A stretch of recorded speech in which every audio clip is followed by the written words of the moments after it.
Hi friends, మనం ఈరోజు నెవెల్ Goddard రచించిన ఫీలింగ్ ఇస్ ద సీక్రెట్ అనే బుక్ గురించి డిస్కస్ చేసుకుందాము. సో ఈ బుక్లో 4 పార్ట్స్ ఉంటాయి. ఫస్ట్ వచ్చేసి the law and it's operations, అంటే న్యాయం అండ్ దాని యొక్క పనితీరు లేదా పని విధానం అనొచ్చు. అండ్ సెకండ్ పార్ట్ వచ్చేసి స్లీప్ అంటే నిద్ర. థర్డ్ పార్ట్ వచ్చి ప్రేయర్. అండ్ ఫోర్త్ పార్ట్ వచ్చి ఫీలింగ్, ఎలా మన భావనల ద్వారా మనం కావాలనుకున్న దాన్ని సృష్టించుకోవచ్చు అన్నది. సో మనం ఇప్పుడు చాప్టర్ 1, న్యాయం and law and it's operations. అసలు ఈ న్యాయం ఏంటి, ఏ విధంగా అది దాన్ని పనిచేస్తూ ఉంటుంది అన్నది తెలుసుకుందాము. సో ఈ ప్రపంచంలో ఈ ప్రపంచం మొత్తంలో మన ఆలోచనలు ఏవైతే ఉంటాయో అవి మాత్రమే మన బయట ప్రపంచంగా రూపుదిద్దుకుంటూ ఉంటాయి అన్నమాట. అంటే మనం లోపల చేసే ఆలోచనలే మనకి కనిపించే ప్రపంచంగా ప్రతిబింబిస్తూ ఉంటాయి. అండ్ చైతన్యం అనేది ఈ ప్రపంచంలో ఒక కారణం మాత్రమే కాదు, అది ఒక సారం కూడా అని అనుకోవచ్చు అనమాట. అందువల్ల సృష్టి రహస్యాన్ని తెలుసుకోవాలంటే మనం చైతన్యాన్ని అవగాహన చేసుకోవాలి పూర్తిగా. అండ్ అంటే ఒక విధంగా చెప్పాలంటే మన మనస్సుని మనం అర్థం చేసుకోవాలి. చైతన్య ధర్మం, ది లా ఆఫ్ కాన్షియస్నెస్, అది అసలు ఏంటి, దాన్ని ఎలా ఉపయోగించుకోవాలో తెలుసుకోవాలి. మన జీవితంలో కోరుకున్న దాన్ని ఎలా సాధించగలుగుతాం ఈ లా ఆఫ్ కాన్షియస్నెస్ ద్వారా అన్నది తెలుసుకోవాలి.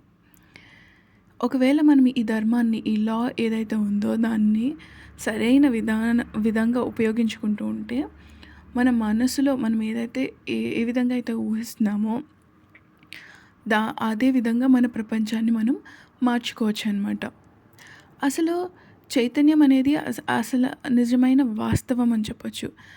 దాన్ని ఒక ప్రవహించే నదిలా మనం భావించవచ్చు. ఇది ఒక 2 విధాలుగా ఉంటుందన్నమాట, లేదా 2 భాగాలుగా ఉంటుంది.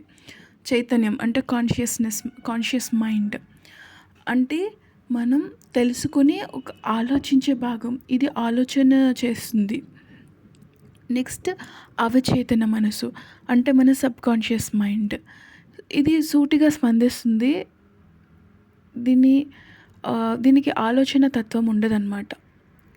Conscious mind and subconscious mind. Conscious mind వచ్చేటప్పటికి ఏంటంటే ఆలోచన పెడుతుంది, బుర్ర పెడుతుంది. సబ్కాన్షియస్ మైండ్కి ఏంటంటే బుర్ర ఉండదు. ఏదైతే కాన్షియస్ మైండ్ నుంచి వస్తుందో దాన్ని సూటిగా జస్ట్ స్పందించేస్తుంది, రెస్పాండ్ చేస్తుంది, దాన్ని క్రియేట్ చేసేస్తుంది. సో ఇది అర్థం చేసుకోవాలంటే అంటే చైతన్యం మళ్ళీ ఈ అవచేతన మనసు మధ్య సంబంధాన్ని స్పష్టంగా మనం గ్రహించాలన్నమాట. ఈ కాన్షియస్ మైండ్ ఏదైతే ఉందో అది వ్యక్తిగతమైంది. దానికి ఒక ఎంపిక చేసే ఒక స్వభావం కలది. అది ఆ సబ్కాన్షియస్ మైండ్ అనుకోండి, అది ఏ విధమైన నిర్ణయం తీసుకోదు, ఏది ఇచ్చినా అంగీకరించే స్వభావం కలదనమాట. అది కాన్షియస్ మైండ్ వచ్చేటప్పటికి ఎంపిక స్వభావం ఉంటుంది. అదే సబ్కాన్షియస్ చైతన్యం అండ్ అవచేతనం వచ్చేటప్పటికి దానికి ఎంపిక స్వభావం ఉండదు. అది అసలు ఎంపికే చేసుకోదు, జస్ట్ నిర్ణయం తీసుకుంటుంది, దాన్ని అంగీకరించేస్తుంది. ఏదైతే దానికి ఇన్పుట్ చేయబడిందో అది జస్ట్ అది ఎగ్జిక్యూట్ చేసేస్తుంది అనమాట. అంగీకరించేసి దాన్ని నిజం చేసేస్తూ ఉంటుంది. మళ్ళీ కాన్షియస్ మైండ్కి వచ్చేటప్పటికి అది మన ఆలోచనల ప్రపంచం. మన ఇన్నర్లో మాట్లాడుకుంటే అది మనం ఆలోచనలు చేస్తూ ఉంటాం చూడండి పొద్దస్తమాను, అది ఆ ప్రపంచమే చైతన్యం. అది అవచేతన, ఆ సబ్కాన్షియస్ అన్నది మన జీవితాన్ని రూపొందించే ఒక మూల కారణం అని చెప్పొచ్చు అనమాట. ఓ విధంగా చెప్పాలంటే ఈ 2 కూడా, కాన్షియస్ అండ్ సబ్కాన్షియస్ లేదా చైతన్యం మరియు అవచేతనం మనసు, ఇవి 2 కూడా స్త్రీ పురుషుల్లాగా పనిచేస్తూ ఉంటాయి. చైతన్యం అనేది పురుష లక్షణం అన్నమాట, ఇది ఆలోచన చేస్తుంది. అవచేతన అనేది ఒక స్త్రీ లక్షణంతో కూడి ఉంటుంది. ఇది ఆలోచనలను స్వీకరించి దాని ఆధారంగా క్రియలను చేస్తూ ఉంటుంది. ఒక ఉదాహరణ తీసుకోవాలి అంటే, ఒక రైతు తన పొలంలో విత్తనాలు నాటాడు అనుకోండి, ఆ విత్తనాలు ఎలా పెరుగుతాయి అవి ఎలా పంటగా మారతాయి అన్నది భూమి అంటే సబ్కాన్షియస్ మైండ్ మీద ఆధారపడి ఉంటుంది. అంటే మన మనసులో ఏ ఆలోచన మనం పెట్టుకుంటున్నామో అదే జీవితంలో నిజం అవుతుంది కాబట్టి మన ఆలోచనలు చాలా స్పష్టంగా ఉండాలి. అంటే మన సబ్కాన్షియస్కి మనం ఏదైతే ఇన్పుట్ చేస్తున్నామో అది మంచి కావచ్చు, చెడు కావచ్చు, అది ఒక మొక్కలాగా మొలకెత్తుతూ ఉంటుందన్నమాట. అందులో నుంచి మనకి మంచి ఫలం రావచ్చు, లేదా అది గడ్డి మొక్క అయినా అవ్వచ్చు. సో మన చైతన్యాన్ని మనం ఎప్పుడూ ఒక కంట్రోల్లో పెట్టుకోవాలి. ఎందుకంటే చైతన్యం నుంచి ఆ అవచేతన మనసుకి ఇన్పుట్ అవుతూ ఉంటుంది. సో మెయిన్ మనం ఏదైతే హోల్డ్ చేయాలి అంటే అది చైతన్యాన్ని అయి ఉంటుంది. ఇంకా మనం ఈ చైతన్యము మరి అవచేతన మనసు గురించి మధ్య ఉన్న సంబంధాన్ని ఇంకా బాగా తెలుసుకోవాలంటే చైతన్యం కొత్త ఆలోచనలు సృష్టించి అవచేతన మనసుపై ఒక ముద్రిస్తుందన్నమాట. ఆ అవచేతనం ఆ ఆలోచనలు జస్ట్ స్వీకరిస్తుంది. అది ఇది మంచా చెడా అన్నది ఏమీ చూసుకోదు. వాటికి ఒక రూపం ఇచ్చేస్తుంది. ఆ తర్వాత అది వ్యక్తీకరణ ఇస్తుంది అనమాట. ఈ లా ఆఫ్ క్రియేషన్ ఈ ఈ ధర్మం ద్వారా మొదట మనం ఒక ఆలోచనను కలిగి ఉండాలి. ఆ ఆలోచనను అవచేతనానికి బలంగా నమ్మించి ముద్రించాలి. ఈ ప్రాసెస్ ఏదైతే ఉందో, ఈ విధానం ఏదైతే ఉందో అది మొత్తం ఈ సృష్టి వెనుక ఉన్న రహస్యం అన్నమాట. ఒక ఆలోచన దాన్ని బలంగా ముద్రించినప్పుడు ఆ అవచేతన మనసు ఏదైతే ఉందో అది దాన్ని సృష్టిస్తుంది. సో ఈ ఈ ఈ ప్రక్రియ లేకుండా, ఈ ప్రాసెస్ ఏదైతే ఉందో అది లేకుండా ఏది సృష్టించబడదు, ఏది రూపుదిద్దుకోదు అన్నది మనం తెలుసుకోవాల్సిన విషయం. ఈ చైతన్యం అవచేతనపై కాన్షియస్ మైండ్ ఏదైతే ఉందో అది సబ్కాన్షియస్ మైండ్ మీద ప్రభావం చూపిస్తుందన్నమాట. ఈ సబ్కాన్షియస్ మైండ్ ఏదైతే ఉందో ఆ ప్రభావాన్ని జస్ట్ స్వీకరిస్తుంది అది, అండ్ దాన్ని నిజంగా మార్చేస్తుంది. సో అవచేతన మనసు స్వయంగా కొత్త ఆలోచనలు ఏవి సృష్టించదండి ఇక్కడ. అయితే చైతన్య మనసు ఏదైతే నిజమని నమ్మితే ఈ సబ్కాన్షియస్ మైండ్ దాన్ని అంగీకరించి దానికి ఒక రూపం ఇస్తుందన్నమాట. దీనివల్ల మనిషికి కల్పనా శక్తి అంటే ఇమాజినేషన్ అండ్ భావనలు అంటే ఫీలింగ్స్ మరియు ఎంపిక చేసుకునే ఒక స్వేచ్ఛ అన్నది ఉంటుందన్నమాట మన కాన్షియస్ మైండ్ వల్ల. లేదంటే ఈ సృష్టిలో ప్రతిదీ సబ్కాన్షియస్ మైండే కదా. సో మనల్కి వేరుగా చూపిస్తుంది మనిషికి ఒక స్వేచ్ఛ ఏదైతే ఉందో అది ఇమాజినేషన్. తన యొక్క కల్పనా శక్తి అన్నది తనకి మాత్రమే అది. ఒక్కొక్కరికి ఒక్కొక్క రకంగా ఇమాజిన్ చేసుకుంటూ ఉంటారు కదా అది. అండ్ ఒక్కొక్కళ్ళ థాట్స్ భిన్నంగా ఉంటాయి. ఆ ఫీలింగ్స్ అదే మనిషికి ఉన్న ఒక గొప్ప స్వేచ్ఛ అనమాట, ఎంపిక స్వేచ్ఛ అన్నది. అండ్ ఈ శక్తి, ఈ ఎంపిక స్వేచ్ఛ, ఆ శక్తిని మనం ఉపయోగించి మన జీవితాన్ని నిర్మించుకోవచ్చు. ఒక ఉదాహరణ చెప్పాలంటే ఒక చిత్రకారుడు ఉన్నాడు అనుకోండి, ఒక ఆర్టిస్ట్ ఉన్నారనుకోండి, అది ఈ చిత్రకారుడు అన్నది కాన్షియస్ మైండ్ అనమాట, చైతన్యం. తన మనసులో ఒక అందమైన చిత్రం ఊహించుకుంటారు ఫస్ట్. ఆ తర్వాత అతను ఆ ఊహను తన చేతులతో కాగితం పైన గీస్తూ ఉంటారు. సో ఇక్కడ చిత్రకారుడు అనేది కాన్షియస్ మైండ్. ఎందుకంటే తన ఒక ఆలోచన చేశాడు, ఇలా నా ఆర్ట్ ఉండాలి అన్నది. అండ్ ఆ చిత్రాన్ని స్వీకరించి బయట ప్రపంచంలో చూపించేదే అవచేతనం, ఆ సబ్కాన్షియస్ మైండ్ అనమాట. తను ఇమాజిన్ చేసుకున్నది బయట ఒక ఆర్ట్ రూపంలో ఎలా అయితే వచ్చిందో అది సబ్కాన్షియస్ మైండ్ యొక్క వర్క్. మరి అవచేతన నియంత్రణని ఎలా సాధ్యం చేసుకోవచ్చు మనం? ఏ విధంగా మనం ఆ సబ్కాన్షియస్ మైండ్ని కంట్రోల్లో పెట్టుకోవచ్చు? ఫస్ట్ థింగ్, మన ఆలోచనలు, మన భావాలు నియంత్రించడం ద్వారా మనం ఈ అవచేతనని నియంత్రించగలుగుతాం అన్నమాట. Only way. ఎందుకంటే అవచేతనకి ఎలాగో దానికి ఒక సొంత మైండ్ అయితే లేదు కదా. మైండ్ అంతా ఉన్నది కాన్షియస్ది. సో ఈ కాన్షియస్ మైండ్లో ఉన్న ఆలోచనల్ని, మన థాట్స్ అండ్ ఫీలింగ్స్ ఏవైతే ఉన్నాయో వాటిని నియంత్రించినప్పుడు మనం ఆటోమేటిక్గా మన సబ్కాన్షియస్ మైండ్ ఏదైతే ఉందో దాన్ని కూడా నియంత్రించినట్టు అనమాట. సృష్టి ప్రక్రియ మనం లోతుగా మన అవచేతనంలో దాగి ఉంటుంది. ఇది ఒక మనకి తెలిసిన విధంగా పనిచేస్తూ ఉంటుందన్నమాట. అవచేతనం ఒక భావాన్ని నిజమైన వాస్తవంగా పరిగణిస్తూ ఉంటుంది. మీరు ఇక్కడ ఇది గమనించారా? మన ఏదైతే ఫీలింగ్ ఉందో ఆ ఫీలింగ్ని నిజంగా అది వాస్తవం అని అనేసుకుంటుందన్నమాట. అండ్ దాన్ని అంగీకరించిన తర్వాత దాన్ని వ్యక్తీకరించే మార్గాన్ని అది అనుసరిస్తూ ఉంటుంది.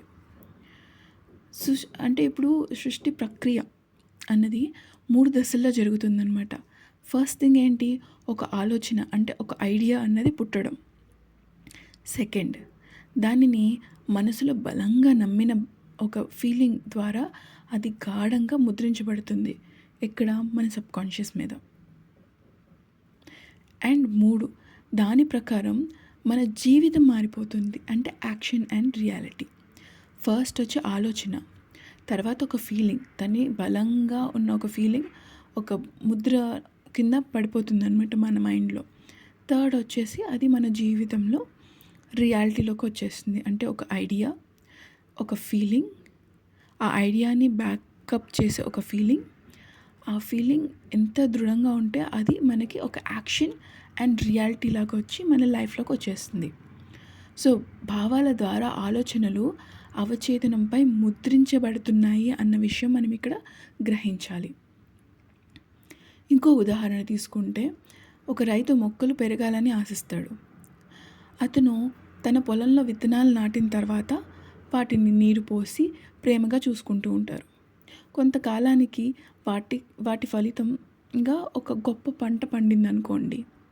ఇక్కడ రైతు అన్నది ఒక చైతన్యం, కాన్షియస్ మైండ్. ఎందుకంటే అతనే కదా ఐడియాని పెట్టాడు. మొక్కలు అన్న ఒక ఐడియాని పెట్టింది. నేల లేదా భూమి అవచేతనం అంటే సబ్కాన్షియస్ మైండ్. విత్తనం అన్నది మన ఆలోచనలు. అలాగే పంట అన్నది మన ఆలోచనల యొక్క ఫలితం. అంటే మనం మన అవచేతనంలో ఏ భావనను నాటుతామో, ఏ ఫీలింగ్, ఆ ఫీలింగ్ అన్నది ఒక విత్తనం. ఏ విత్తనం అయితే నాటుతామో అదే నిజమవుతుంది. కాబట్టి ఎప్పుడు మన చైతన్యాన్ని మంచి కోసమే ఉపయోగించుకోవాలి అండ్ మంచిగా ఉపయోగించుకోవాలి. ఎందుకంటే మనం ఎంత మంచి తలిస్తే అంత మంచి మన లైఫ్లో వచ్చేస్తుంది కాబట్టి. అండ్ భావాల శక్తి అంటే ఈ ఫీలింగ్స్ యొక్క పవర్ అవచేతనంపై ఎలా ప్రభావం చూపుతుందో మనం తెలుసుకుందాం. భావం లేకుండా ఏ ఆలోచన కూడా అవచేతనంపై ముద్రించబడదు. ఇప్పుడు చూడండి, మనము పొద్దున్న లెగిసిన దగ్గర నుంచి ఎన్నో ఆలోచనలు చేస్తాం. ఆ అన్ని ఆలోచనలు ఎందుకు మన లైఫ్లోకి రావట్లేదు? ఎందుకంటే మనం దానికి ఒక భావనని, ఫీలింగ్ని జోడించలేదు, లేదా ఆ భావన ఏదైతే ఉందో అది గాఢంగా లేదన్నమాట. చాలా తేలికపాటిది. దాని మీద మనం పెద్దగా దృష్టి పెట్టట్లేదు. అది పూర్తిగా మనము ఫీల్ అవ్వడం లేదు. అందుకే మనకి మేనిఫెస్ట్ అవ్వడం లేదన్నమాట. ఒకసారి ఏ భావన అయితే అంగీకరించబడితే అది మంచిదైనా చెడ్డదైనా, లేదా దాన్ని పూర్తిగా నిర్లక్ష్యమైనదైనా, అది తప్పక బయటకి వ్యక్తమవుతూ ఉంటుందన్నమాట. అంటే మన ఫీలింగ్ మన ఆలోచనలను అవచేతనానికి ఒక చేరవేసే ఏకైక మార్గం. అర్థమైందా? ఇక్కడ ఆలోచన ఉంది, అది రూపం దాల్చాలి అంటే ఒక ఫీలింగ్, ఒక భావం అనేది ఆ రెండిటిని బైండ్ చేస్తుందన్నమాట. కాబట్టి మన భావాలను నియంత్రించుకోలేని మనిషి ఎవరైనా ఉన్నారనుకోండి, తన కోరుకున్నది అవచేతనానికి ముద్రించలేరన్నమాట. లేదా ఏది పడితే అది ఇంప్రింట్ అయిపోతూ ఉంటుంది. సో, భావాల నియంత్రణ అంటే వాటిని అణిచివేయడం మాత్రం కాదండోయ్! అవి మన ఆనందానికి దోహదపడేలా క్రమబద్ధంగా మార్చుకోవడం. ఇప్పుడు మీరు భావాల్ని అణిచివేయాలనుకోండి. ఏదో భావం వచ్చింది. ఒక ఫీలింగ్ వచ్చింది. సాడ్ ఫీలింగ్ వచ్చింది. దాన్ని అణిచివేయాలని మీరు ఎంత ట్రై చేస్తే అంతగా మీరు దృష్టి ఆ భావం వైపు పెడుతున్నారు. అంటే ఇంకా, ఇంకా, ఇంకా ఎక్కువ మీరు దాన్ని మీ సబ్‌కాన్షియస్ మైండ్ మీద ఇంప్రింట్ చేస్తున్నారు. ఇక్కడ మీరు చేసిన మంచేం లేదు. ఇంకా చెడు చేసుకుంటున్నారనమాట. సో, అణిచివేయాలని మాత్రం వాటిని చూడకండి. వీలైనంత వరకు ఏవైతే మనకి ఆనందాన్ని కలిగించే విధంగా మన ఆలోచనల్ని, మన భావాలని మనం పెంచుకుందాము. లేదా ఎప్పుడూ ఆహ్లాదంగా ఉండే ఆలోచన తీరుని మనము అలవాటు చేసుకుందాము. సో, మన భావాలను నియంత్రించుకోగలిగితే మన జీవితాన్ని ఆనందంగా తీర్చిదిద్దుకోవచ్చు అన్నదాన్ని మనం ఇక్కడ విశ్వసించాలి. ముఖ్యమైన నియమాలు కొన్నున్నాయి. ఎప్పుడూ మంచి భావాలను ప్రోత్సహించండి. ఒకవేళ తప్పుగా అనిపించిన, చెడుగా అనిపించిన విషయాలన్నిటిని ఒక సానుభూతి చూపి వాటిల్ని అలాగే ఆలోచించుకుంటూ ఉండకండి. వాటికి చెక్ పాయింట్ పెట్టండి. అండ్ మీ లోపల ఉన్న లోపాలను కానీ, ఇతరుల్లో కనిపించే లోపాలను కానీ ఎక్కువగా ఆలోచించొద్దు. వేరే వాళ్ళ పట్ల చెడుగా ఎప్పుడూ ఆలోచించొద్దు.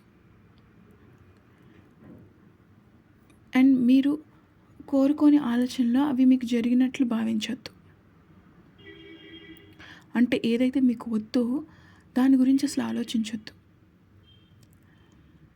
ఇప్పుడు ఉదాహరణకు తీసుకోవాలనుకోండి, మన చుట్టూ ఉన్న వాళ్ళందరూ మనల్ని ప్రేమించాలి. ఆ ప్రేమను మనం కోరుకుంటున్నాం అనుకోండి, అప్పుడు అందరూ నన్ను ప్రేమిస్తున్నారు, నేను చాలా హ్యాపీగా ఉన్నాను వాళ్ళ ప్రేమలో అని అనుకోవాలి. కానీ ఎవరూ నన్ను ప్రేమించడం లేదు, నా వైపుకి ఎవరూ చూడడం లేదు, అండ్ నేను ఒంటరిగా ఉన్నాను, లేదా నేను దీన్ని ఫైట్ చేసి నేను ఏదో గొప్ప పని చేసేసి వీళ్ళందరినీ ఆకర్షించుకుంటున్నాను. ఇలా ఉంటాయి మన థాట్స్ నార్మల్గా.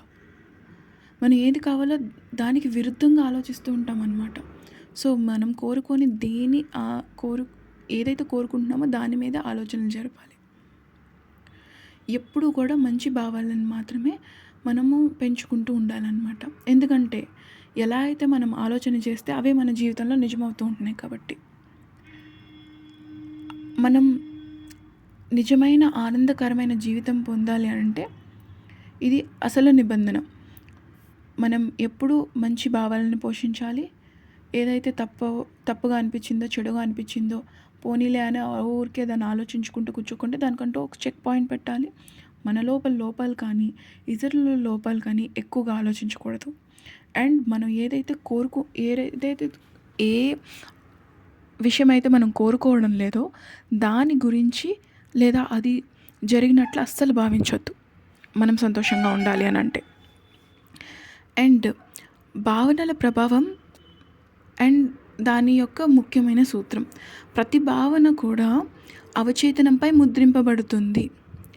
అండ్ ఒక భావనను మనం తగ్గించాలంటే దానికి విరుద్ధమైన శక్తివంతమైన భావనను కలిగి ఉండాలి. అంటే ఇప్పుడు ఏదో ఒక ఫీలింగ్ మనకు వచ్చేసింది, దానిని మనం ఎలా క్యాన్సిల్ చేయొచ్చు అంటే దానికన్నా శక్తివంతమైన భావన మనం భావించి దాన్ని సరి చేసుకోవచ్చు అన్నమాట. అంటే ఉదాహరణకు తీసుకోవాలంటే, నేను ఆరోగ్యంగా ఉన్నాను అనేది ఒక భావన. నేను ఆరోగ్యంగా అవ్వాలి అనే భావన కంటే బలమైంది నేను ఆరోగ్యంగా ఉన్నాను అన్నది. ఎందుకంటే నేను ఆరోగ్యంగా అవ్వాలి అంటే ఆ ఫీలింగ్ ఏంటి, దాని వెనకాల ఉన్న ఫీలింగ్ ఏంటి, నేను ఇప్పుడు ఆరోగ్యంగా లేను అని ఒప్పుకోవడం. నేను ఆరోగ్యంగా ఉన్నాను అనే భావన మరింత శక్తివైనది. ఎందుకంటే అది చాలా డైరెక్ట్‌గా ఉంది. ఇప్పుడు మనం నేను ఆరోగ్యంగా అవ్వాలి అంటే నేను ఆరోగ్యంగా లేను అని నేను ఒప్పుకుంటున్నాను. అప్పుడు నా సబ్‌కాన్షియస్ మైండ్‌కేంటి తిను ఆరోగ్యంగా లేదు. అంటే అనారోగ్యాన్ని ఇంకా పె పె పెంచుతుందనమాట. మనం ఈ ఈ నేను ఈ లక్ష్యాన్ని సాధిస్తున్నాను అని అనుకుంటే అది చాలా బలహీనమైన ఒక భావన అనమాట. అదే నేను ఇప్పటికే సాధించేశాను అని అనిపించుకోవడం నిజమైన మార్గంగా చెప్పుకోవచ్చు. మీరు నిజంగా కావాలనుకుంటుంది అది ఇప్పటికే ఉంది అని భావించాలి. అదే ధర్మం అనమాట. ఉదాహరణకు ఒక వ్యక్తి నేను ధనవంతుడిని అవుతాను అని అనుకుంటున్నాడనుకోండి. అయితే అతని అవచేతనంలో ఇప్పుడైతే నేను ధనవంతుడిని కాదు అనే భావన ఉంటుంది. కాబట్టి అతను ఎంత ప్రయత్నించినా ధనవంతుడు కాకపోవచ్చు. కావచ్చు, కాకపోవచ్చు. అతను నేను ధనవంతుడిని అని ఈరోజే ఇప్పటికే అనుభూతి చెందితే అది అవచేతనంపై బలంగా ముద్రింపబడుతుంది. అతని ఆలోచన ఏదైతే ఉందో నేను ధనవంతుడిని అన్న ఆలోచన అది నిజమై కూర్చుంటుంది. అంటే ఏం కావాలో కాదు, ఏం అయ్యానో అని అనిపించుకోవాలి. అర్థమవుతుందా? నాకు ఇది కావాలి, నాకు అది కావాలిలోనే ఉండిపోతున్నాం. కాదు. నేను ఏది కావాలనుకున్నానో అది అయ్యాను అనే దానిలో మనం ఇప్పుడు ఉండాలి. అప్పుడు అది అయ్యి తీరి కూర్చుంటుంది. మీరు ఏవైతే భావిస్తారో అదే మీ జీవితాన్ని మారుస్తుంది అనే రహస్యాన్ని మనం గుర్తుపెట్టుకోవాలి. అండ్ భావన ఈ ఫీలింగ్ అన్నది మేనిఫెస్టేషన్‌కి ఒక పునాది అనమాట. Feeling is the foundation for manifestation. అసలు భావన అన్నది లేకుండా ఏది కూడా బయటకి వ్యక్తం అవ్వదు. ఎన్నో ఆలోచనలు చేస్తాం. దానికి భావన లేకపోతే ఏది కూడా బయటికి రాదు. మేనిఫెస్టేషన్ అంటే ఆ ఆలోచనలు నిజం చేసుకోవడం పూర్తిగా మన భావనలపైనే ఆధారపడి ఉంటుంది. కాబట్టి మీ మూడ్స్ అండ్ మీ భావాలు జాగ్రత్తగా పర్యవేక్షించుకోవాలి. అంటే మూడ్ అండ్ ఫీలింగ్ అన్నది చాలా జాగ్రత్తగా మనం మనల్ని పర్యవేక్షించుకుంటూ ఉండాలన్నమాట. మీ భావనలకు మీరు అనుభవిస్తున్న ప్రపంచానికి విడదీయలేని ఒక సంబంధం ఉంది. మనం ఏదైతే అనుభవిస్తున్నామో ఎప్పుడో మనం భావించింది అది. అంటే మన శరీరంపై ఒక భావోద్వేగ వడపోత అలాంటిదన్నమాట. ఒక ఎమోషనల్ ఫిల్టర్. మీరు తరచూ అనుభవించే భావోద్వేగాలు మీ శరీరంలో స్పష్టమైన గుర్తులుగా ఉండిపోతాయి. ఈ ఎమోషనల్ డిస్టర్బెన్సెస్ అండ్ వ్యాధులు యాక్చువల్లీ ఫీలింగ్స్ అన్నవి మన లోపల మన శరీరంపై ఏవైతే ముద్రింపబడుతున్నాయో అవే మనకి డిసీజెస్ కింద వస్తాయి అన్నమాట. రోగాల కింద వస్తాయి. ఈ భావోద్వేగ భంగాలు ఏవైతే ఉంటాయో, ఎమోషనల్ డిస్టర్బెన్సెస్ ఏవైతే ఉంటాయో వాటికి వ్యాధులకి మధ్య ఉన్న సంబంధం గురించి మనం కొంచెం తెలుసుకుందాము. ఇప్పుడు దాచిపెట్టిన భావోద్వేగాలు లేకపోతే అణగదొక్కేసిన భావోద్వేగాలు అనేక వ్యాధులకి కారణమవుతూ ఉంటాయి అన్నమాట. ఇప్పుడు తప్పు ఏదో జరిగిందని తీవ్రంగా మనం అనిపించుకోవడం వల్ల దాన్ని వ్యక్తీకరించకపోవడం. మనకు లోపల అనిపిస్తుంది ఏదో తప్పు జరిగిందని. కానీ దాన్ని మనం వ్యక్తీకరించలేదనుకోండి, శరీరానికి మన పరిసరాలకు ఈ డిసీజెస్‌ని తీసుకొస్తూ ఉంటాయన్నమాట. ఇప్పుడు పశ్చాత్తాపం ఉందనుకోండి, రిగ్రెట్ లేదా ఫెయిల్యూర్ విఫలమైన భావం ఉందనుకోండి, అది తట్టుకోవద్దు. అండ్ మీ లక్ష్యాన్ని నుంచి ఒక విరహిత భావన, ఒక డిటాచ్‌మెంట్ అనేది అనారోగ్యానికి కారణమవుతుందన్నమాట. మీరు నిజంగా కావాల్సిన భావనలు మాత్రమే పెంచుకోవాలి ఎప్పుడు. ఎందుకంటే ఏదైతే మీకు వద్దు అనుకున్న భావనలు ఏదైతే ఉంటాయో వాటిని మనం అణగదొక్కుతూ ఉంటాం కదా. కాబట్టి అవి డిసీజెస్ కింద మారుతూ ఉంటాయి. లేదంటే మన సృష్టిలో, మన ప్రపంచంలో మన ముందుకే వచ్చి మనల్ని మళ్ళీ అవి ఇబ్బంది పెడుతూ ఉంటాయి అన్నమాట. సో మనం ఏది నిజంగా కావాలని కోరుకుంటున్నామో దాని గురించి బలమైన భావనను అభివృద్ధి చేసుకుంటూ ఉండాలి. మరి మేనిఫెస్టేషన్ మార్గం ఏంటి? మనం కోరుకున్న లక్ష్యం ఇప్పటికే నిజమైంది అన్నట్టుగా భావించాలి. అండ్ మన భావనలను మార్చుకోవడం అనేది నిజమైన మార్పు. మీకు అర్థమవుతుందా? ఇప్పుడు దాకా మనం ఉన్నది ఒక తీరు అయితే ఇప్పటి నుంచి ఒక తీరులో ఉండాలి. ఏం కావాలో అది మాత్రమే భావించాలి. ఆ భావనలు మనము మన మీద మా ఒక చెక్ పెట్టుకున్నాం అనుకోండి, మనకు అర్థమవుతుంది ఏ విధమైన మన భావాలను మనం భావిస్తూ ఉన్నామని, ఏ కైండ్ ఆఫ్ ఫీలింగ్స్ని మనం పెంచి పోషిస్తూ ఉన్నాము అన్నది మనకు అర్థమవుతుంది. చాలా వరకు చాలా వరకు నేను గమనించినవి అన్నీ విరుద్ధంగానే ఉంటాయండి. మనం కావాలనుకుంటుంది ఒకటి, మనం ఆలోచించేది ఒకటి, లేదంటే భావించేది ఇంకొకటి. సో మనం భావనలను మార్చుకోవడం అన్నది నిజమైన మార్పు అన్నమాట. అండ్ భావన మారితే ఇది చాలా ఇంపార్టెంట్ అండి. భావన మారితే మన జీవితం మారిపోతుంది. మార్పు అన్నది అవచేతన స్థాయిలోనే జరుగుతూ ఉంటుందన్నమాట, సబ్కాన్షియస్ మైండ్లోనే. కాబట్టి మీరు నేర్చుకోవాల్సింది ఏంటంటే మీ అవచేతనాన్ని నియంత్రించుకోవడం. మీ అవచేతన మనసు, మీ సబ్కాన్షియస్ మైండ్ ఏదైతే ఉందో అది నియంత్రించుకోవడం. అదెలా నియంత్రించుకోగలుగుతాం? మీ ఆలోచనలను అండ్ మీ భావాలను నియంత్రించడం నేర్చుకుంటే మీ జీవితాన్ని మీకు అనుకూలంగా మార్చుకోగలుగుతారనమాట. అండ్ మీ జీవితంలో జరిగే విషయాలు మనకి కొన్నిసార్లు మనకు అదృష్టం కలిసొచ్చింది, లేదా మనకు దురదృష్టమో ఇది ప్రమాదవశాత్తు జరిగిపోయింది, ఇలా చెప్పుకుంటూ ఉంటాం. కానీ అది నిజమా? ఇప్పుడు మీ జీవితంలో జరిగే విషయాలకు అదృష్టం లేదా ప్రమాదం కారణం కాదు.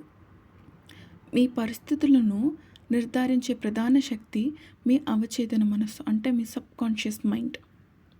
మీరు అనుభవించే అదృష్టం లేదా దురదృష్టం మీ అవచేతనంలో ఇంప్రెస్ అయిన భావాల యొక్క ఫలితమే. ఇక్కడ కల్ప్రిట్ ఎవరండి అంటే ఇక్కడ దోష్ ఎవరు? సబ్కాన్షియస్ కాదు. సబ్కాన్షియస్ మీద ముద్రించబడిన ఆ భావాలు. అవి ఎలా ముద్రించబడ్డాయి? భావం, చాలా దృఢమైన భావం. అలా భావించింది ఎవరు? మనము. ఆ భావానికి తోడ్పడింది ఎవరు? ఆలోచన. చూసారా? ఒక్క ఆలోచన ఎన్ని విధాలుగా మనకి నష్టం తీసుకొస్తుందో. మనకి వ్యక్తిగతంగా ఎవరిని ప్రాధాన్యం ఇవ్వదన్నమాట. సబ్కాన్షియస్ అవచేతన మనసు ఏదైతే ఉందో అది ఎవరికి దేనికి ప్రాధాన్యం ఇవ్వదు. ఎంపిక అన్నది చేయదు అది. ఓ నువ్వు మంచి థాట్వా, ఒక మంచి ఆలోచనవా, I'm happy to welcome you, నేను నీకు రెడ్ కార్పెట్ వేస్తున్నాను నువ్వు రా అని అది చెప్పదు. అలా అని ఇప్పుడు బ్యాడ్ థాట్, మంచి కానీ ఆలోచన ఏదైనా, సరికాని ఆలోచన ఏదైనా ఉందనుకోండి, నువ్వు నాకు నచ్చలేదు, నువ్వు మా ఇంటికి రావద్దని చెప్పదు అది. అందరికీ రెడ్ కార్పెట్ వేసి రండి రండి రండి అని పిలుస్తుంది. అండ్ బైబిల్లో కూడా కొన్ని ఉదాహరణలు ఉన్నాయన్నమాట. దేవుడు ఎవరికి, ఇప్పుడు దేవుడు ఉన్నారనుకోండి, ఒకళ్ళనొకలా చూసి ఒకళ్ళనొకలా చూడరు కదా. అంటే ఎవరిని ఇతరుల కంటే ఎక్కువగా గౌరవించరు కదా. అందరినీ సమానంగా చూస్తారు. అదే మనం దేవుడు అని అంటాం. అదేవిధంగా మీ అవచేతన మనసు కూడా ఎవరిని ప్రత్యేకంగా చూడదు, అందరినీ ఒకేలా చూస్తుంది. మరి ఇప్పుడు నమ్ముతారా మీలో దైవత్వం ఉంది, మీరే దేవుడని? ఆ దేవుడు ఎవరు? మీ సబ్కాన్షియస్ మైండ్. మనం ఏది ఇస్తే, మనం ఏది కోరుకుంటే అది మనకి మేనిఫెస్ట్ చేసేస్తుంది. దేవుడిని కూడా అంతే కదా, మనం ఏం కోరుకుంటే అది మనకి ఆయన ఇచ్చేస్తున్నారు. సో మీలో ఉన్న దేవుడు ఎక్కడున్నాడో మనకు అర్థమైంది ఉంటుంది అనుకుంటున్నాను ఇప్పుడు. అవచేతన మనసు అండ్ దాని యొక్క నమ్మకం. మీరు నిజమని నమ్మినదే అవచేతనానికి నిజమని అనిపిస్తుంది అన్నమాట. అది మంచి అవ్వచ్చు, చెడవచ్చు. అందరూ నన్ను ప్రేమిస్తున్నారు అన్నది మీరు నమ్మితే అవచేతన అందరూ మిమ్మల్ని ప్రేమించే విధంగా చేస్తుంది. అందరి ప్రేమ నాకు కావాలి కానీ నన్ను ఎవరూ ప్రేమించడం లేదు అన్నది మీరు నమ్మితే అది అవచేతన నిజం చేస్తుంది. దీనివల్ల మనిషికి అసాధ్యం అన్నది ఏది ఉండదు. మీకు అర్థమవుతుందా? Whatever you feel, whatever you want, that will be manifested. మీరు ఏది కోరుకుంటే అది మేనిఫెస్ట్ అయిపోతుంది. సో ఇది అవుతుంది, అది అవ్వదు అన్నది ఏది లేదు. ఏది మీరు గట్టిగా నమ్మితే, సత్యంగా భావిస్తే అది మీ అవచేతన మనస్సు మీద తప్పక అది మీ అవచేతన మనసు మీద ముద్రింపబడి అది తప్పక వాస్తవంగా మారిపోతూ ఉంటుందన్నమాట. అంటే మీ భావనలే మీ ప్రపంచాన్ని రూపొందించడానికి ఉపయోగించే ఒక నమూనాలని చెప్పుకోవచ్చు. మీ భావ మీ భావనలు మారితే, అంటే మీ ఫీలింగ్స్ మారితే మీ జీవిత రూపం కూడా మారిపోతుంది. మరి అవచేతన మనసు ఎలా పనిచేస్తుందండి? మీరు గట్టిగా నమ్మిన భావన ఏదైతే ఉందో మీ అవచేతనలో ఇంప్రెస్ అవుతూనే దాన్ని త్వరగా నిజం చేయడానికి అది పని చేయడం మొదలుపెట్టేస్తుందన్నమాట. మీ భావన మీ మీ లోపల నిజమని అనిపించుకుంటే అది బయట ప్రపంచంలోనూ అలాగే వ్యక్తమవుతుంది. ఇది మనకు ఉపయోగపడే ఒక నమ్మకమా? లేకపోతే హానికరమైందా? లేకపోతే ఇది దేనికి పనికిరాందా? ఊత్తి ఆలోచన, ఊరికే అలా టైం పాస్‌కొచ్చిందా? అన్నది అవచేతన మనసు, సబ్‌కాన్షియస్ మైండ్ పట్టించుకోదనమాట. మీరు ఏది విశ్వసిస్తే, మీరు విశ్వసించే ఆ భావనలే మీ జీవితాన్ని నిర్ణయిస్తాయి అన్నది మనకైతే అర్థమవుతుంది కదా ఇప్పటికి. కాబట్టి మనకి నష్టం కలిగించే భావనలను విడిచిపెట్టి, మనం మేలుకొని, మనకి మేలు చేసే భావనలను మాత్రమే పెంచుకోవాలి. ఇది ఇప్పుడు మన చేతిలో ఉన్నది, మనం చేయగలిగింది ఏదైనా ఉంది అనంటే ఇది. అండ్ మనం ఏదైతే కోరిక ఇప్పటికే నెరవేరినట్లు భావన కలిగి ఉండాలి. అంటే మన అవచేతన అనుకూలంగా మనకి ప్రభావితం చేయడం ఎలా అనుకున్నది ఒకవేళ మనం ప్రశ్నిస్తే దాన్ని, మనం ఏదైతే కోరుకున్నామో ఇప్పటికీ అది నెరవేరినట్లు మనం భావిస్తూ ఉండాలన్నమాట. లేదా ఆ భావం కలిగి ఉండాలి. మన లక్ష్యం ఏమిటో స్పష్టంగా నిర్ణయించుకోవాలి. ఫస్ట్‌ది ఇది. మనం ఏం కోరుకుంటున్నామో, మన లక్ష్యం ఏంటి అనేది స్పష్టంగా నిర్ణయించాలి. అది ఎలా సాధ్యమవుతుందో, అడ్డంకులు ఏమిటో గురించి ఆలోచించకూడదనమాట. హౌ అన్నది, ఏ విధంగా ఇది నా లైఫ్‌లో వస్తుంది, లేదా ఏ విధంగా ఇది మేనిఫెస్ట్ అవుతుంది, ఏ విధంగా ఇది సాధ్యపడుతుంది, దీనికి ఉన్న అడ్డంకులేంటి, వీటిల మీద మనం దృష్టి పెట్టకూడదు. ఏదైనా భావనను అనుభూతిగా భావిస్తే అది అవచేతనలో ముద్రించబడుతుంది అన్నది మనకు తెలుసు. కాబట్టి సమస్యలు, ఆలస్యం, అడ్డంకులు గురించి ఎక్కువగా ఆలోచిస్తే మళ్ళీ అవచేతన మైండ్‌కి వాటిని వాస్తవంగా మారుస్తాయి మళ్ళీని. సో మనం ఏదైతే థాట్ పెట్టామో దానికి పూర్తిగా పాజిటివ్గా ఎందుకు ఉండాలి అన్నది, అండ్ ఎందుకు దాని విరుద్ధమైన ఆలోచనలు చేయకుండా ఎందుకు మేనిఫెస్ట్ అవుతుంది, ఆ చింత భావం అన్నది మనం ఎందుకు వదిలిపెట్టాలి అని అంటే, మళ్ళీ అవి కనుక కొంచెం గట్టిగా ఉన్నాయనుకోండి, మనం కోరుకున్న దానికన్నా ఇవి గట్టిగా ఉన్నాయనుకోండి, అవి వెళ్ళి మేనిఫెస్ట్ అయ్యి కూర్చుంటాయి. అవచేతన మనసు, మన సబ్‌కాన్షియస్ మైండ్ ఏదైతే ఉందో అది మనం సృష్టి యొక్క గర్భం అని మనం చెప్పొచ్చు అనమాట. ఎందుకంటే మీ భావనను అది స్వీకరించి నిజం కావడానికి అది పనిచేస్తూ ఉంటుంది. అండ్ మీరు దాన్ని ఎలా అయితే ప్రేరేపిస్తారో అది అలాగే ఫలితాన్నిగా మారి వస్తుంది. అండ్ అవచేతన మైండ్ మన భావాలను మార్చదు. అవి ఎలా ఉన్నా అవే వాటినే నిజం చేసేస్తుంది. కాబట్టి మీరు ఏదైనా సాధ్యం కాదని భావిస్తే అది ఫలితంగా విఫలతకే దారితీస్తుందన్నమాట. అండ్ మీ అవచేతనాన్ని అనుకూలంగా ప్రభావితం చేయాలంటే అది ఆల్రెడీ నెరవేరిపోయింది అనే భావంతో మనం జీవించాలి. ఇప్పుడు పురాణాల్లోని గ్రంథాలు అవచేతన మైండ్‌ని గురించి ఏ విధంగా చెప్తున్నాయి? ప్రాచీన కాలంలో ఇది మానవుడికి ఒక సర్వెంట్ అని అనుకునేవాళ్ళు అనమాట. ఇప్పుడు సెయింట్ పాల్ దీన్ని ఒక స్త్రీగా ఈ సబ్‌కాన్షియస్ మైండ్‌ని స్త్రీ అని ఆయన చెప్తూ ఉండేవాళ్ళు. అంటే వాళ్ళ ఉద్దేశం ఏంటంటే స్త్రీ ప్రతి విషయంలోనూ పురుషుడికి లోబడి ఉండాలి అనే ఒక తత్వమై ఉండొచ్చు. అంటే ఇది బయట ప్రపంచంతో చెప్పేది కాదండి. జస్ట్ ఏ విధంగా ఈ స్త్రీ పురుషుల్ని మనం ప్రపంచంలో చూస్తూ ఉంటాము అన్న దాని మీద ఈ కాన్షియస్ అండ్ సబ్‌కాన్షియస్ మైండ్‌ని వివరించడానికి ట్రై చేశారు అంతే. అవచేతన మనస్సు మన భావాలను అంకిత భావంతో పనిచేస్తూ ఉంటుంది. కానీ దాన్ని బలవంతంగా ఎవరు నియంత్రించలేము. దాన్ని ఏం చేయాలంటే ప్రేమతో, నమ్మకంతో ప్రభావితం చేయాలి. అంటే ఒక ప్రియమైన భార్య లాంటిది అనమాట. ఇప్పుడు వైఫ్ అండ్ హస్బెండ్ ఉన్నారనుకోండి, ఎవరు ఒకళ్ళ మీద ఒకళ్ళు అధికారం చూపించలేరు కదా! ఓన్లీ ప్రేమను మాత్రము, నమ్మకాన్ని మాత్రమే చూపించగలుగుతారు. అది మాత్రమే వాళ్ళని ముందరికి తీసుకువెళ్ళగలుగుతుంది. సో, మనకు కాన్షియస్ మైండ్ ఏదైతే ఉందో, మన సబ్‌కాన్షియస్ మైండ్‌ని ప్రేమ అండ్ నమ్మకం పూరితమైన ఆలోచనలు, భావనలు చేస్తే అవే ఇంప్రింట్ అయ్యి సబ్‌కాన్షియస్ మీద అవే మనకి మేనిఫెస్ట్ అవుతూ ఉంటాయి. మనం ఇక్కడ ముఖ్యంగా గమనించుకోవాల్సింది ఏంటంటే, మన కోరికలు ఇప్పటికే నెరవేరినట్లు అనుభూతి చెందడం అండ్ అడ్డంకులు, ఆలస్యాల గురించి ఆలోచించకపోవడం. అవి మీ జీవితంలో నిజం కావటానికి మళ్ళీ దారి తీస్తాయన్నమాట ఇలాంటియన్నీ. అండ్ అవచేతన మనస్సుని ప్రేమతో, నమ్మకంతో ప్రభావితం చేయడం. అంతేకాని దాన్ని ఊరికే కంట్రోల్ చేసేయలేమనమాట.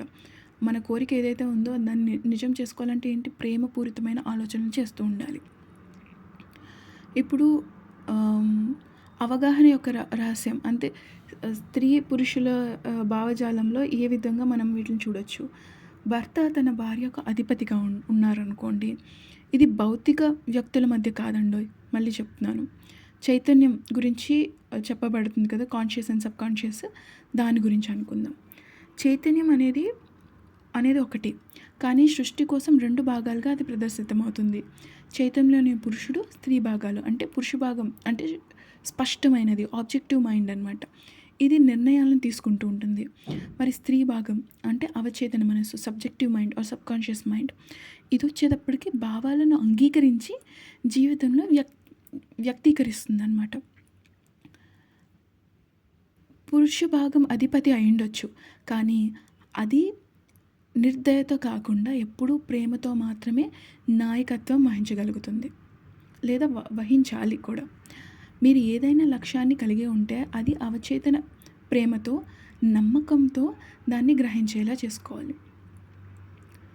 మీ కోరికలు అవచేతనంలో ఎలా నాటాలి, మీరు ఎలా వాటిని ఇంప్రింట్ చేయాలి, మీ కోరికల పట్ల భావాన్ని అనుభూతి చేయాలన్నమాట. అది ఇప్పటికే నెరవేరినట్లు భావించాలి.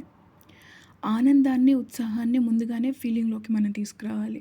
కేవలం ఆలోచన సరిపోదు, నిజంగా ఆ అనుభూతిని మనం పొందాలి. ఏదైనా మీ అవచేతనంలో నాటబడాలంటే మీరు దానిని నమ్మి ఫస్ట్ ఆఫ్ ఆల్ మీరు దాన్ని అంగీకరించాలి.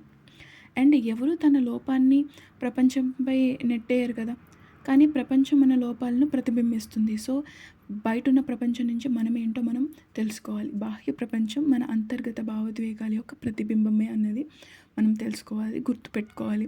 లోపల ఉన్నది ఎలా ఉందో వెలుపల కూడా అలాగే ఉంటుంది. అది కరస్పాండెన్స్ సూత్రం చెప్తుందనమాట. అందుకే మీ అవచేతన నాన్ని సానుకూల భావాలతో నింపుకోవాలి. అదే ఎందుకంటే అలాగే ఆ సానుకూల భావనలతోనే మన జీవితం రూపుదిద్దుకుంటుందన్నమాట. మనిషికి పైకి ఏది రాదు, అది పరలోకం నుంచే వస్తుంది అన్నది మనకి బైబిల్‌లో ఉంటుంది. పరలోకం ఎక్కడుంది? మీలోనే ఉంది. మన జీవితంలో మన అంతర్గత ప్రపంచానికి అద్దంగా అంతర్గతం మన ప్రపంచానికి అద్దంగా ఉంటుందన్నమాట. మన అవచేతనంలో ఏ భావాలనైతే నాటుతున్నామో అవే మన జీవితంలో వ్యక్తీకరించబడతాయి. మన భావోద్వేగాలే సృష్టికి మూలమైనట్లు అవచేతన నమ్ముతుంది. మన కోరికలను నెరవేర్చుకోవాలంటే మీరు ఏదైతే కావాలని కోరుకుంటున్నారో దాన్ని బయటకు వెతికే పనికి రాదనమాట. మీరు ముందుగా మీలోని మీ లక్ష్యాన్ని అనుభూతి చేయాలి. మీరు ఏం కావాలని కాకుండా ఆల్రెడీ ఏ విధంగా అయితే నేను ఏమైతే అవ్వాలని అనుకుంటున్నానో దాని భావనలో మాత్రమే మీరు ఉండాలి. మీరు ఇప్పుడు ఆ స్థితిని అనుభవించలేకపోతే అది మీ జీవితంలోకి రావడం చాలా కష్టం. ఎవరైతే అది నేను ఏదైతే కోరుకుంటున్నానో దాని విధంగా కలిగి ఉంటే వారికి ఇంకా ఇవ్వబడుతుందన్నమాట. అంటే మీకు ఉన్న దానిపైన నమ్మకం ఉంటే అది ఇంకా మనం పొందగలుగుతాము. అండ్ మనకి నిద్ర, ప్రార్థన, అవచేతన ప్రభావితం చేసే ఇంకా కొన్ని దారులు మీరు పూర్తిగా నమ్మేంత వరకు నిద్ర మరియు ప్రార్థన ద్వారా మీ కోరికను అవచేతనంలోకి కొంచెం వరకు నాటుకోవచ్చు అనమాట. రాత్రి నిద్రకు ముందు మనం కోరిక నెరవేరినట్లు ఊహించుకోవచ్చు. అండ్ ఇది మన అవచేతనాన్ని ప్రభావితం చేయడంలో అద్భుతంగా పనిచేస్తుంది. నమ్మకాన్ని కలిగించగలగడం మన జీవితంలో విజయం సాధించినట్టు లెక్క. అండ్ మనం ఏదైతే అనుభూతి చేయగలిగితే ఆ స్థితిని మనం జీవితంలో మనం చూస్తామన్నది మనం గొప్పగా నమ్మాలన్నమాట. అండ్ ఏ విధంగా నిద్ర అండ్ ప్రార్థన లేదంటే ఈ భావం ఇంకా మన లైఫ్‌లో మన సృష్టిని తీసుకొస్తాయో మనం నెక్స్ట్ పార్ట్స్‌లో తెలుసుకుందాము. ఈ వీడియోకి అంతే ఫ్రెండ్స్. Thank you.